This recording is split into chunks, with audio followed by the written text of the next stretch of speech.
Hello student, welcome to online agriculture e platform. स्वागत है आप सभी का। तो चलिए चलते हैं हमारे फर्स्ट क्वेश्चन की तरफ। मक्के की फसल का जो प्रमुख कीट है वो कौन सा है? प्रमुख कीट की बात कर रहा है। गर्डल बीटल, कातरा, दीमक या फिर तना छेदक। ठीक है, गर्डल बीटल को हिंदी में चक्रभृंग भी बोला जाता है। क्या बोला जाता है? चक्रभृंग। ठीक है, और गर्डल बीटल आपको पता है ये किसका उपयुक्त है? उपयुक्त क्या प्रमुख कीट है? सोयाबीन का। ठीक है, क्लियर है। बात की जाए कातरा, कातरा आपको पता है खरीफ की जो दालें हैं उनके लिए उनका प्रमुख कीट है। जो खरीफ की पल्सेस हैं उनका जो प्रमुख कीट है वो क्या है? कातरा। बात करें दीमक की, तो दीमक का देखो जड़ों को नुकसान पहुंचाती है। इन्हें अंडे देने की मशीन बोला जाता है ना। हर एक सेकंड में अंडे देती है, अंडे देने की मशीन बोला जाता है। जड़ों को नुकसान पहुंचाती है, जिनमें सेल्यूलोज होता है उनको अधिक नुकसान पहुंचाती है ना उनकी जड़ों में, और वो पूरी तरीके से उसको खा जाती है। ठीक है, और बात की जाए किसका? तना छेदक की।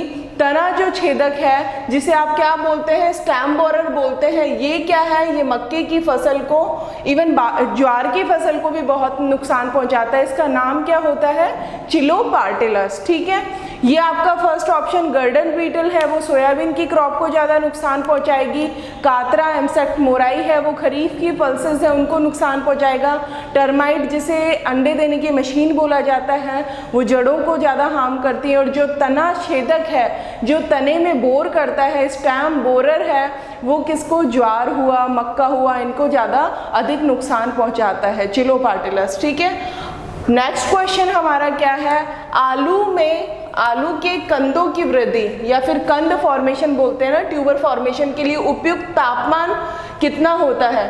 5 to 10 degree Celsius, 10 to 15 degree Celsius, 17 to 19 degree Celsius या 20 to 25 डिग्री सेल्सियस। अब आप देखिएगा अगर इस ऑप्शन में 17 to 19 की जगह अगर 18 to 20 डिग्री सेल्सियस भी दिया जाए तो आपको सही टिक करना है। ठीक है, आपको पता है 110 से 130 दिन बाद मतलब ट्यूबर का फॉर्मेशन होता है ना। ट्यूबर के फॉर्मेशन के टाइम कंदों के बनते समय जो उपयुक्त तापमान होता है वो कितना होता है वृद्धि के लिए उपयुक्त? 19 टू, या फिर आप कई जगह ऑप्शन में 18 to 20 डिग्री सेल्सियस दिया हुआ होगा, वो भी क्या होगा? राइट ऑप्शन होगा। ठीक है, बात की जाए इस ऑप्शन के अकॉर्डिंग तो 17 to जो 19 डिग्री सेल्सियस है वो टेम्परेचर ट्यूबर के फॉर्मेशन यानी कंद बनने की, या फिर आ जाए कंद बनने के लिए तापमान, या फिर कंदों की वृद्धि के लिए, जैसा भी हो आप देख लीजिएगा लैंग्वेज। ठीक है, थर्ड नंबर जो हमारा क्वेश्चन है वो क्या है? कौन से मक्के का उपयोग खीलें बनाने में किया जाता है? सबने खीलें खाई है ना, तो कौन सा ऐसा मक्का है जिनको हम खील बनाने में काम में लेते हैं? ये हिंदी में लिखा हुआ है, अभी बताते हैं इसको क्या बोलते हैं। ठीक है, फर्स्ट जो है फ्लिंट मेज, दूसरा जो है वो पोड मेज है, तीसरा जो है वो पॉप मेज है, और चौथा जो है वो क्या है? फ्लोर मेज है। अब आपको पता है जो मक्का है, मक्के में जिया मेज सबको याद है एग्जाम में। अब ये इन जो स्पीसीज हैं उनमें से क्वेश्चन आते हैं, आपको इनके बॉटनिकल नेम भी याद रखने हैं। ठीक है, मक्के का क्वेश्चन ओरिजिन से आ जाता है, मैक्सिको जो है इसका ओरिजिन। ठीक है, प्लस इसका जो जीन होता है उससे आ जाता है।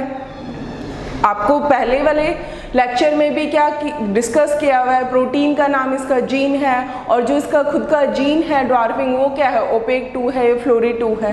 अब हम एक ही करके ऑप्शन की तरफ चलते हैं। ऑप्शन के बॉटनिकल नेम हमें अच्छे से याद करने हैं। फ्लिंट मेज यानी इसको फ्लिंट कॉर्न भी बोला जाता है इंग्लिश में। फ्लिंट मेज का जो नाम है वो क्या है? जिया मेज तो सेम रहेगा, जिया मेज वर इंड्यूराटा। तो फ्लिंट कॉर्न का क्या नाम हो गया? इंड्यूराटा। ठीक है, क्या है? जिया मेज वर इंड्यूराटा। ठीक है, अब बात करते हैं पोड कॉर्न की, तो इसका क्या हो जाएगा? जिया मेज वर ट्यूनिकाटा। ठीक है, पोड कॉर्न का।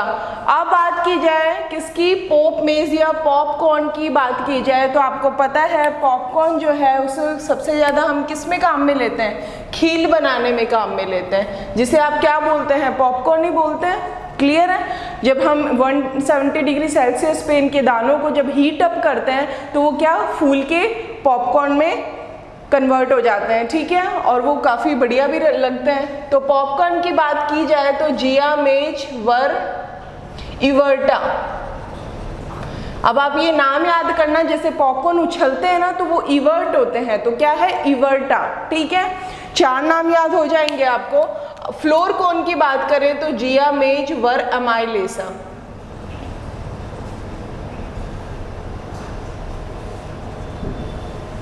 चारों ऑप्शन आपको क्लियर हुए। इसके अलावा स्वीट कॉर्न भी होता है जिसे जिया, मेज, सैकेराटा बोलते हैं।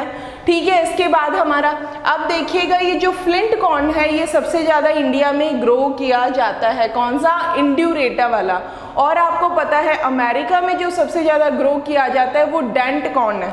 यहाँ पे देख लीजिएगा कहाँ पे, डेंट कॉर्न। ठीक है, ये जो डेंट कॉर्न है इसका नाम जिया, मेज, वर, इंडेंटाटा, इंडेंटाटा। ठीक है, ये इसका ये जो डेंट कॉर्न है वो कहाँ पे ग्रो किया जाता है, यूएसए में सबसे ज़्यादा ग्रो किया जाता है। और आपको पता है मक्के को क्या बोला जाता है, अमेरिका के रीढ़ की हड्डी बोला जाता है। ठीक है, तो ये कुछ स्पीसीज थी जो आपको याद करना है। ठीक है, अब हम 4th क्वेश्चन की तरफ चलते हैं।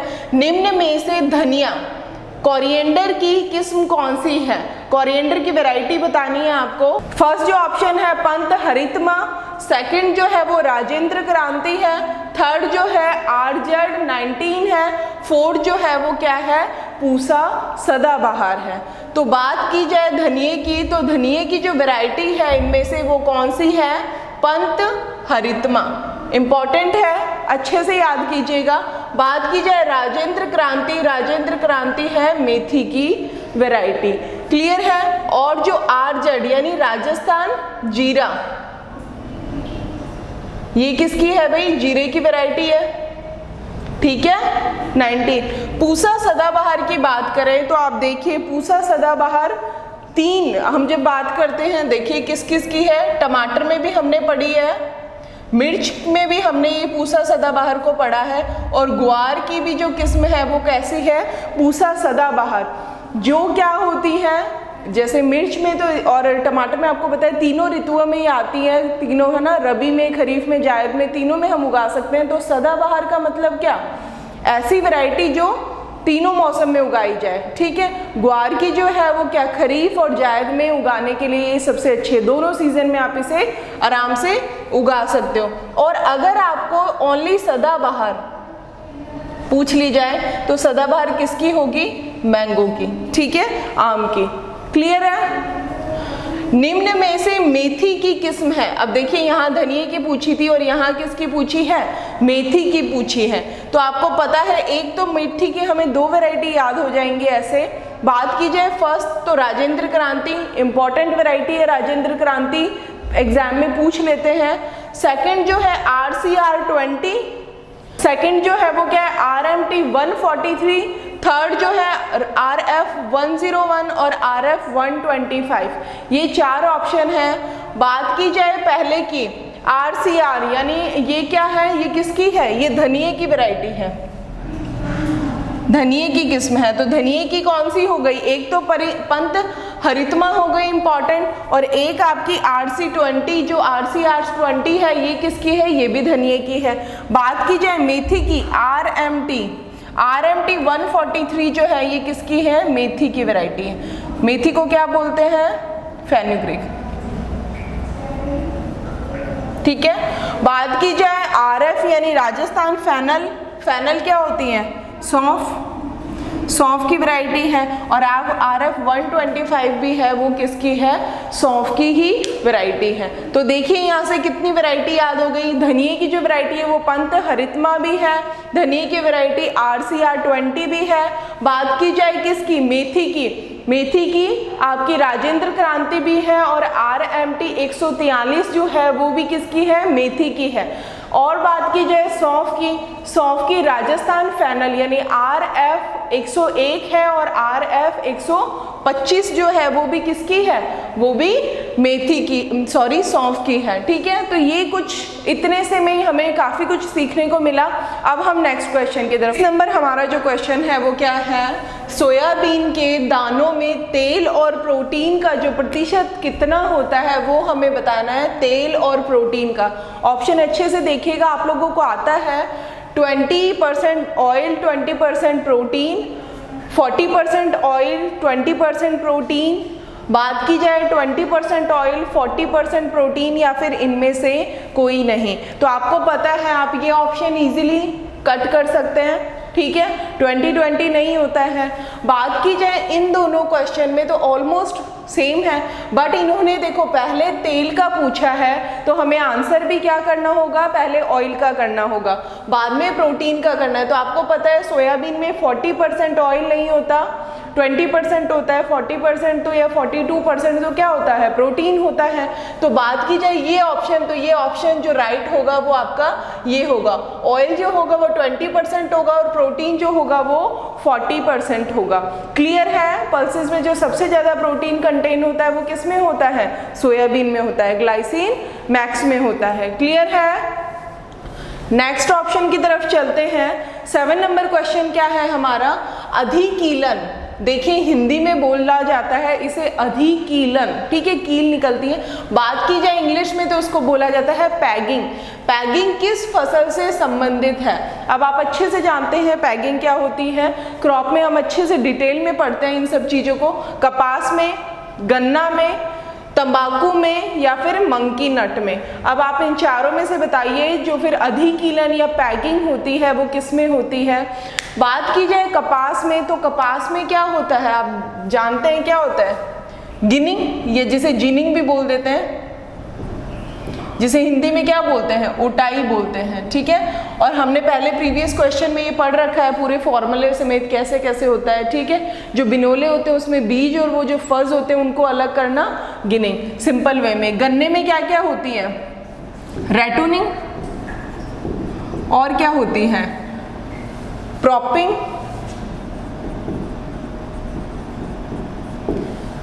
प्रॉपिंग यानी बांधना, टाइंग करना, जो सूखी हुई नीचे वाली प्रॉप लीव्स होती हैं उनसे उनको बांधना ताकि वो गिरने से बच सकें। ठीक है, हवा का जो तेज प्रकोप होता है वो गन्ना गिर ना जाए। रेटोनिंग आपको पता है, आप थोड़ा सा उससे काट देंगे और नेक्स्ट ईयर हार्वेस्ट करने के बाद नेक्स्ट ईयर उन्हीं डंठलों से हम क्या करते हैं, दूसरी क्रॉप को ले लेते हैं, वो रेटोनिंग हो गई। तो रेटोनिंग और क्या है, प्रॉपिंग है, रैपिंग है, टाइंग है, बहुत सारी प्रोसेस होती है गन्ने में। बात की जाए तंबाकू में तो क्या होता है इंपॉर्टेंट, डीसकरिंग, और क्या होता है, क्यूरिंग, क्यूरिंग। ठीक है, पत्तों को बिना उनका फ्लेवर वगैरह करने छाया वाली जगह में सुखाना, प्रॉपर नमी मतलब हटाना उसका, तो वही क्या होता है, क्यूरिंग होता है। बात की जाए मंकी नट, तो आपको पता है मंकी नट क्या है, पैगिंग किस में होती है, मंकी नट का ही क्या नाम है, हमने बात की थी अर्थ नट, और क्या बोला जाता है, ग्राउंड नट।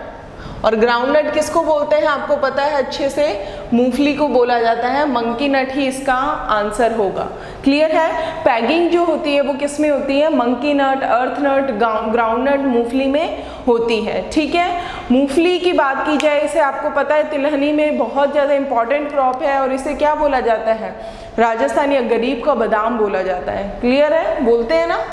अजोला का उपयोग कौन सी फसल में करते हैं, अजोला क्या है, अजोला एक क्या है, वाटर फर्न है, फर्न है। ठीक है, इसका उपयोग किसमें, चने में, धान में, गन्ने में या फिर गेहूं में। तो ये बहुत सिंपल है, जहाँ पानी खड़ा हुआ होगा जो फर्न है वो कहाँ रहेगी, वाटर पे रहेगी। तो धान के खेत में पानी खड़ा हुआ रहता है और उसमें जो है वो हम क्या करते हैं, इस अजोला को कल्टीवेट करते हैं। इसका जो उपयोगी कौन सी फसल में करते हैं, तो धान की फसल में करते हैं। और पशु के आहार के लिए आजकल ये बहुत ज़्यादा प्रचलित है, खिलाना भी चाहिए, कम उसमें न्यूट्रिशन ज़्यादा होते हैं इसमें। ठीक है, बात की जाए अम्लीय मृदाओं के सुधार के लिए काम में लिया जाता है जिप्सम, CaSO4 2H2O, लाइम, चूना पत्थर बोलते हैं, पाइराइट, FeS2O, और बात की जाए अम्लीय उर्वरक, तो अब देखिए इसने अम्लीय मृदाओं के सुधार के लिए पूछा है, तो यहाँ से चलते हैं। सुधार के लिए आप अम्लीय उर्वरक थोड़ी ना डालोगे, अगर आपने अम्लीय उर्वरक डाल दिया तो वो तो क्या हो जाएगा, और अम्ल हो जाएगा उसमें, ये तो सुधार की बजाय और खराब हो जाएगा, है ना। तो बात की जाए ये तो नहीं डालेंगे, ये तो क्षारीयता को सुधारने के लिए तो फिर भी डाल सकते हैं, पाइराइट भी नहीं डालेंगे। बात की जाए अम्लीय मृदाओं की, तो अम्लीय मृदाओं को सुधार के लिए क्या डाला जाता है, लाइम डाला जाता है, चूना पत्थर डाला जाता है। और क्षारीय जो अपनी अल्कलाइन सॉइल होती है उसके लिए सुधार के लिए क्या डाला जाता है, जिप्सम का यूज किया जाता है। क्लियर हुआ ये। बात की जाए 10 नंबर क्वेश्चन, अंतर्राष्ट्रीय मौसम विज्ञान संस्थान के जलवायु के अध्ययन हेतु न्यूनतम अवधि होती है, यानी जब आपको जलवायु का अध्ययन करना होता है तो जो न्यूनतम, जो मिनिमम कितने ईयर तक आपको एक कंटिन्यूसली उस अवधि का पता लगाया जाए, तब आप जलवायु वहाँ की डिसाइड करते हैं कि इस वाले एरिया की ये जलवायु है। ठीक है, तो बताइए 11 ईयर, 21 ईयर, 11 वर्ष, 21 वर्ष, 31 वर्ष या फिर 51 वर्ष। तो इसका जो है ये आंसर क्या होगा, 31 वर्ष, या फिर कई बार आ जाता है मोर देन 30 ईयर, यानी 30 वर्ष से अधिक। तो वहाँ की जलवायु जैसे आपको पता है 3 उसमें बांटा गया है, ट्रॉपिकल, सब ट्रॉपिकल, टेम्परेट, है ना, क्लियर है ना, उष्ण, उपोष्ण और शीतोष्ण। तो ये जो है ये किसके अकॉर्डिंग, ये 30 ईयर तक उसका एरिया का पूरा अध्ययन होता है, फिर उसके बाद ये डिक्लेयर होता है। तो अंतर्राष्ट्रीय मौसम विज्ञान संस्थान के जलवायु का जो अध्ययन है वो न्यूनतम अवधि कितना, 30 ईयर, मोर देन 30 ईयर तक करते हैं तब जाके। तो आज के जो हमारे क्वेश्चन थे वो यहाँ पे समाप्त होते हैं। हम बहुत जल्द मिलेंगे नेक्स्ट क्लास में। Thank you so much.